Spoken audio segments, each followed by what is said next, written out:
Salut tout le monde, j'espère que vous allez bien. On se retrouve aujourd'hui pour discuter ensemble du chapitre 885 de Kingdom. On sort tout juste du chapitre 884 qui commençait à poser les bases du plan de Karyoten et qui va totalement nous être dévoilé dans ce chapitre. On va comprendre également au cours du chapitre que Ten est prête à aller extrêmement loin pour pouvoir sauver la Ishin et apporter la victoire d'ailleurs. Donc vraiment globalement le chapitre va tourner autour de la notion de sacrifice et en particulier celui de Ten et de sa relation avec Shin et en particulier de la confiance qu'il a en elle. Donc bon, on va reprendre chacun des éléments de ce chapitre. Déjà, le chapitre commence avec des plans successifs des différents commandants généraux de l'armée de Zhao qui apprennent au fur et à mesure le positionnement de l'armée supposée de Qin, ou en tout cas de la Ishin et de la Gakuka. Donc entre le chapitre précédent et celui-ci, eh bien on a très peu de transition, mais on apprend directement que l'armée de Zhao est au courant du positionnement des forces de Qin. Donc on se doute que quelque chose était lié au plan de Ten. On retrouve notamment Shukotsu, Futei, Kaine, Kotsuminaku, Bafuji ou encore Kisui, qui tous, en apprenant l'info, se lancent à la poursuite de cette armée supposée, exactement comme Riboku leur avait indiqué de faire dans le chapitre précédent. On comprend que la motivation principale des gens qui se lancent dans cette poursuite, eh bien c'est la gloire et c'est d'être capable de faire tomber Shin. On l'avait vu au cours des chapitres précédents et entre autres dans la manière dont Riboku considérait maintenant Shin. Aujourd'hui c'est clair, c'est devenu une figure si importante pour que sa simple mort soit synonyme de gloire pour les hommes qui le feront tomber, mais aussi de réussite militaire. Et en quelque sorte, c'est beau de voir ça, même si c'était déjà le cas avant. Là, on a clairement une très grande majorité de l'armée de Zhao qui s'est lancée à leur poursuite. Et d'ailleurs, ça me permet de faire un petit point sur Kaine, qui nous ont montré dans ce chapitre, donc on sait qu'elle apprend l'information, mais on voit également qu'elle a une petite pensée pour Karyoten à ce moment-là. Alors, deux possibilités selon moi. Soit c'est scénaristique dans le sens où ça permet de mettre en avant et de rappeler au lecteur le lien qui peut unir les deux personnages, et puis le fait que Kaine a sûrement aperçu Ten à la fin de leur escapé lors du chapitre précédent devant Kantan lorsqu'il s'échappe et que Karyoten prend la parole. Donc voilà, je pense principalement que la raison de cette pensée de Kaine envers Karyoten c'était lié au dernier mot qu'elle avait eu devant la capitale et puis surtout d'un point de vue scénaristique pour également nous rappeler le lien qu'elles ont toutes les deux. Ou alors, la deuxième possibilité, mais celle que je crois le moins, c'est que ce serait un indice nous permettant de comprendre que Zhao est déjà à peu près au courant du plan que Ten a mis en place. En tout cas, sans douter, l'avait pressenti, deviné. T'arrives beaucoup en face, donc c'est logique qu'il arrive à anticiper ça. Donc bon, je pense que c'est un petit peu des deux. Je pense que les mots que tient Kaine à ce moment-là, c'est vraiment par rapport à mon point numéro 1, qui est simplement un point de Hara pour nous rappeler qu'il y a un lien entre les deux, et qu'en quelque sorte, Kaine s'inquiète pour Karyoten, même si elle est à sa poursuite. Et de l'autre côté, on peut se douter que Zhao, ou du moins une partie, potentiellement leur chef, donc à savoir Riboku, a deviné la stratégie qu'ils allaient adopter.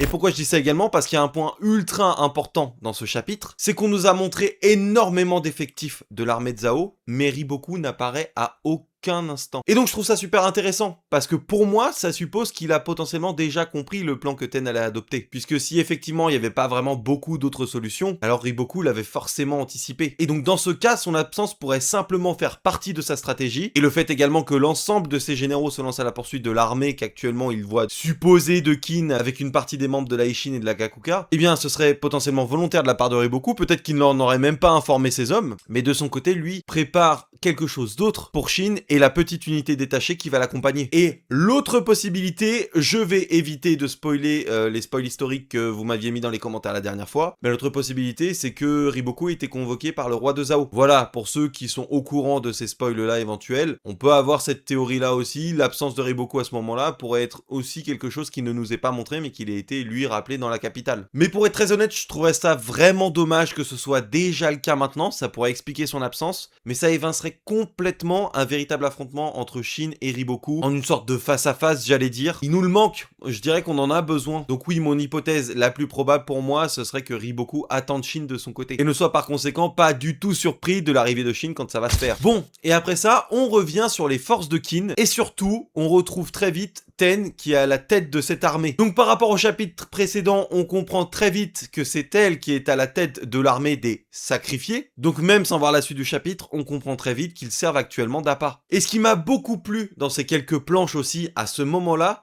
c'est de voir à quel point Ten s'inquiète évidemment pour l'ensemble de ses hommes, mais est capable de vraiment leader une armée. Donc oui, le poste de stratège fait qu'elle est constamment plutôt planquée à l'arrière, mais là on a l'impression qu'elle est capable vraiment de leader les hommes sur le champ de bataille. Alors oui, c'est très bref, je suis bien d'accord avec vous qu'en cas d'un affrontement ce serait pas forcément le cas, évidemment elle prend pas une épée, elle irait pas se battre, qui d'ailleurs manque par rapport à l'Athènes qu'on avait au tout début du manga, qui était capable de nous faire des petits trucs surprenants, mais bon ça c'est une chose, mais derrière, le fait de l'avoir vraiment leadé l'ensemble de ces hommes là, j'ai trouvé ça très très cool à voir, parce que ça s'est très peu fait jusqu'ici dans le manga je trouve. Et donc évidemment, Ten est le personnage de ce chapitre, un petit peu comme le chapitre précédent.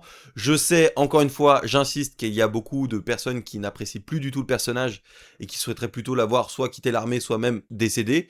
Bon, a priori, c'est bien lancé pour un sacrifice, donc bon, ça va dans votre sens. Enfin, on verra ça à la fin du chapitre. Mais j'ai trouvé qu'ici, effectivement, elle arrive à s'illustrer. On l'avait compris en fin de chapitre dernier qu'on n'avait plus vraiment la même Ten en face de nous. Alors certains me diraient que c'est toujours la même. Non, je pense que la stratégie que là, actuellement, elle a mise en place, c'est quelque chose qu'elle n'aurait jamais pu déployer auparavant. Le fait d'avoir une armée de sacrifiés, et surtout, le fait qu'elle la lead. Et tout ça dans le but, évidemment, d'apporter la victoire, mais surtout de sauver la Ishin. Et donc de donner sa vie et une partie de la vie de ces hommes qui sont présents là, pour l'ensemble des sacrifices précédents, mais surtout pour Shin et l'unité. Et ça, je trouve ça très très fort. Donc oui, encore une fois, je reste sur ma position, j'adore ce personnage de Ten, malgré les derniers chapitres qu'on a eu. Et pour moi, oui, c'est un moment où elle brille. Même si certains vont encore être contre elle, bon bah soit, soyez contre. Hein. Et puis dans les planches d'après qui nous confirment la stratégie, eh bien on voit Shin, Muten et l'ensemble des généraux importants, entre autres avec Kyukai, qui surplombent le champ de bataille, ou en tout cas le champ de fuite, où il y a Ten en contrebas et les armées de Zhao qui les poursuivent, et donc on comprend bien que eux de leur côté sont détachés. Et puis c'est à ce moment-là dans le chapitre qu'on nous fait un flashback justement pour avoir les discussions de la veille et l'ensemble de la stratégie de Ten qu'on a déjà bien comprise à ce moment-là dans le chapitre. Mais ce qui va être vraiment intéressant dans ce flashback, c'est plus de voir la réaction de chacun des personnages à l'annonce du plan en lui-même. Donc dans ce flashback, Ten explique concrètement ce qu'elle souhaite faire. Ils ont bien conscience que de nombreuses armées de Zhao les poursuivent, qu'elles sont réparties tout le long du champ de bataille et que globalement c'est comme avoir un filet sur eux. Ils capturent des commandants petit à petit, font tomber des escadrons petit à petit qui étaient en train de fuir. Et donc l'idée de Ten est simple, c'est d'être capable d'avoir une armée qui fera office de leurre, qui servira d'appât pour pouvoir élargir ce filet et élargir les trous au sein de ce filet pour qu'un escadron d'élite puisse s'infiltrer et aller directement taper Riboku et surtout sauver les membres de la Ishin qui se sont rendus. Et donc le plan de Ten ne peut pas inclure plein de petits escadrons qui serviront de leurre pour embarquer l'armée, ça marcherait pas. Il faut que le leurre fonctionne et que l'ensemble des généraux de Zhao croient réellement qu'ils sont en train de poursuivre le cœur de l'armée, avec entre autres à leur tête Shin et Muten. Donc pour ça, il faut énormément d'hommes qui soient consolidés et qu'ils donnent l'illusion qu'ils protègent quelqu'un. Et Shin derrière, dans la lignée un petit peu de ses réactions dans les chapitres précédents, mais ce qui fait sens, hein, même si certains diraient que encore une fois il râlerait sur Shin et ses réactions, c'est complètement cohérent avec le personnage en lui-même, sa construction, son tempérament, et puis ce qu'il vient de vivre avec l'ensemble des sacrifices qu'il a eu précédemment, même si Muten l'a un petit peu réveillé par rapport à ça, et il est en quelque sorte contre le plan. Il ne veut pas sacrifier davantage d'hommes, et a priori une quantité assez importante pour rendre la chose crédible. Mais maintenant c'est au tour de Ten de lui rappeler l'essentiel. Les sacrifices qui ont déjà été faits auparavant ne doivent pas être inutiles. Et actuellement, la seule solution envisageable, c'est celle-ci.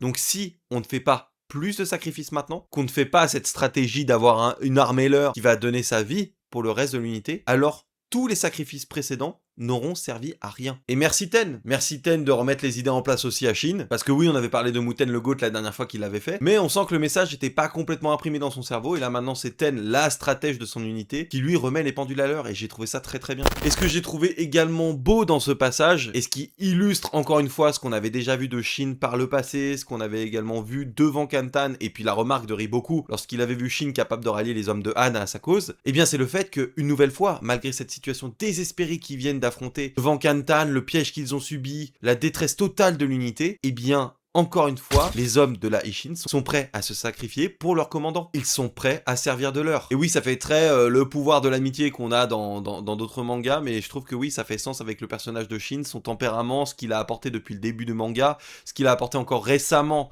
avec l'armée de Han et puis devant Kantan, hein, ce qui s'est encore passé. Ce pourquoi Riboku le reconnaît, et ben là, ça s'illustre encore une fois. Les gens sont prêts à se sacrifier pour lui. Même après avoir traversé une situation aussi désespérée que ce qui s'était passé dans les chapitres précédents. Et puis, ce qui vient après, ce qui était vraiment encore touchant de la part de Ten, c'est que, eh bien, En et Sosui proposent de rester avec l'armée, en l'occurrence, de diriger cette armée qui servira de leur, et Ten refuse. et leur dit simplement que non, vous êtes des membres extrêmement importants de la Ishin et qui seront d'autant plus cruciaux pour la reconstruction de la Ishin à venir. Donc vous devez rester avec Shin. Et donc comme on l'avait déjà vu dans les premières pages du chapitre et comme on le comprend maintenant, c'est Ten qui s'en charge. C'est Ten qui se sacrifie pour l'ensemble du groupe. Enfin, pour l'ensemble du groupe, pour l'ensemble des commandants. Hein, évidemment, il y en a énormément qui vont se sacrifier avec elle. Avec tout ça, elle était vraiment en train d'organiser un petit peu son sacrifice. Et c'est un peu ce qu'allait lui reprocher Shin. Lui dire que bon, bah globalement, là, t'es en train de me faire cette stratégie-là juste parce que tu regrettes ce qui s'est passé avant. Mais non, a priori, c'est effectivement la seule et unique solution qu'ils peuvent adopter pour pouvoir l'emporter. Pour pouvoir et sauver un maximum d'hommes de la Ishin, et puis surtout l'emporter sur Riboku. Donc si c'est la seule stratégie, qu'il faut un commandant pour rendre l'armée crédible, et qu'il faut un escadron assez fort pour pouvoir aller attaquer Riboku, et bien donc par conséquent, la personne la plus apte, eh bien c'est Ten, qui ne pourrait pas se greffer à l'escadron qui va aller attaquer Riboku, ça ne servirait à rien, puisque Riboku anticiperait toutes ses stratégies à l'avenir, qu'on puisse supposer ce qu'il a déjà fait là actuellement, hein. Mais surtout, elle n'apporterait rien d'un point de vue force de frappe. Donc oui, le plus cohérent, c'est qu'elle guide le leur. Et donc c'est ce qu'elle fait comprendre à Shin, que oui, cette stratégie est surtout là pour la victoire, et pour honorer aussi les sacrifices précédents qui n'aient pas été faits pour rien. C'est pas juste parce qu'elle regrette ce qui s'est passé. Et ce que je trouve également beau à ce moment-là, c'est que Ten ne voit pas son sacrifice comme quelque chose d'inutile,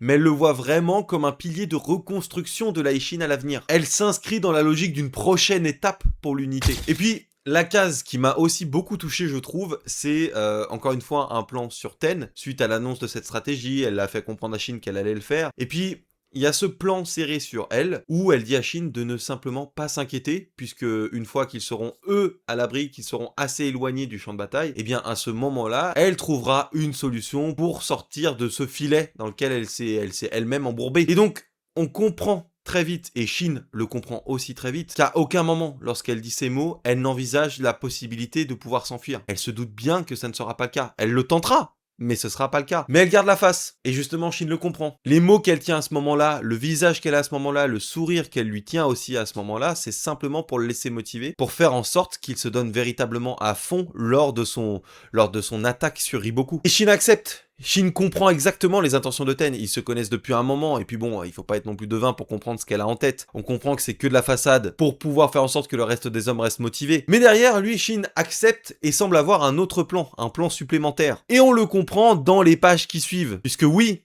il envisage de faire son job, une fois que le job sera fait.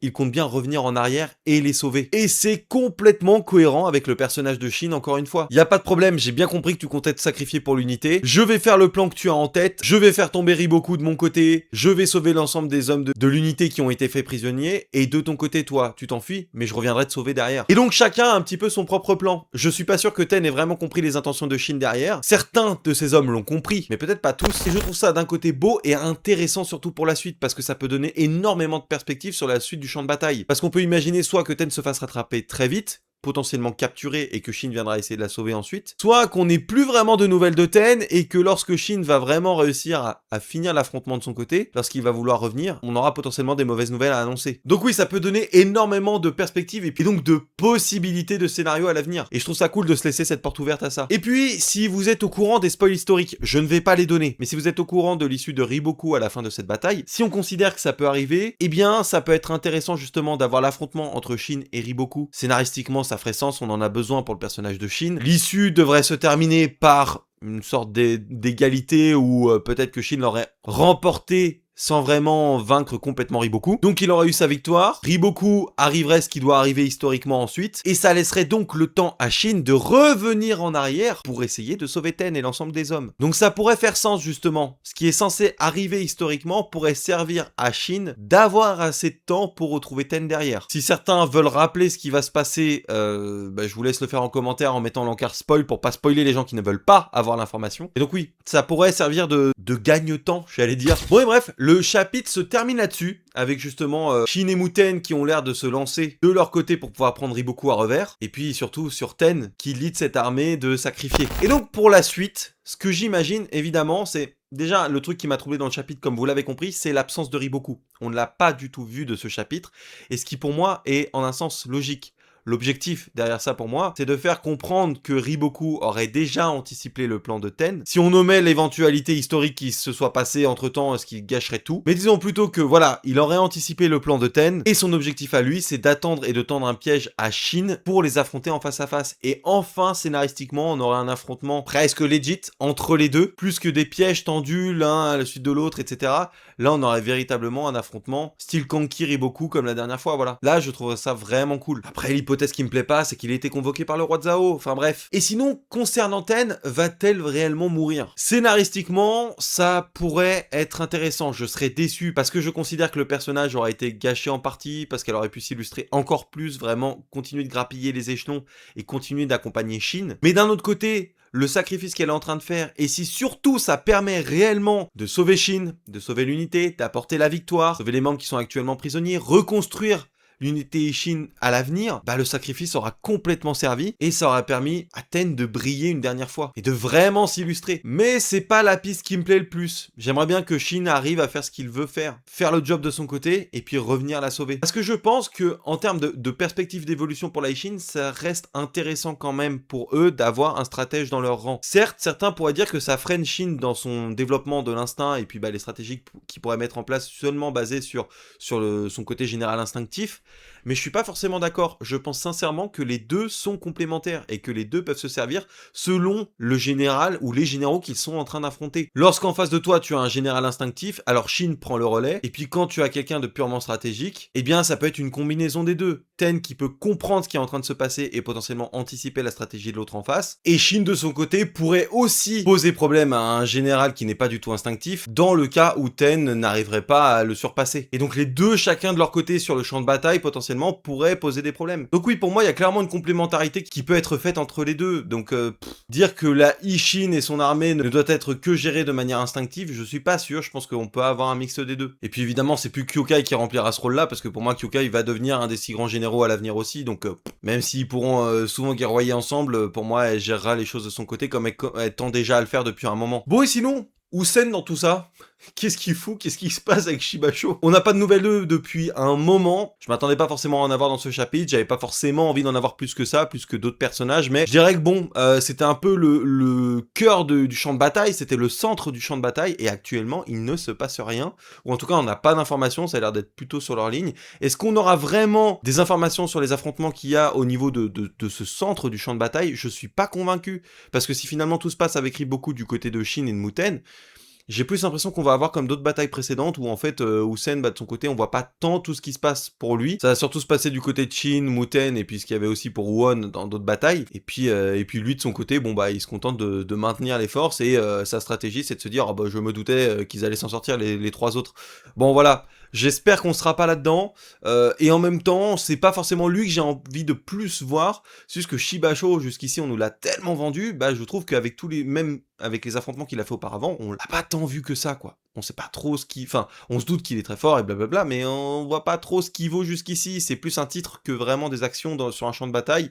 Il y en a eu quelques-unes, je vais pas mentir, dans les batailles précédentes, mais là, sur cet affrontement-là, pas grand chose, surtout dans la plus grande guerre de Zhao actuellement. Usen, tu fous quoi? Est-ce que tu vas vraiment faire quelque chose dans cet arc? Pas sûr.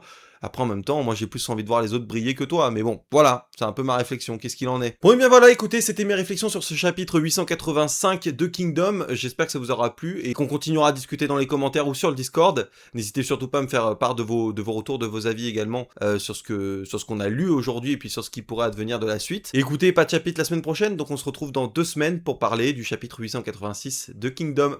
Ciao tout le monde.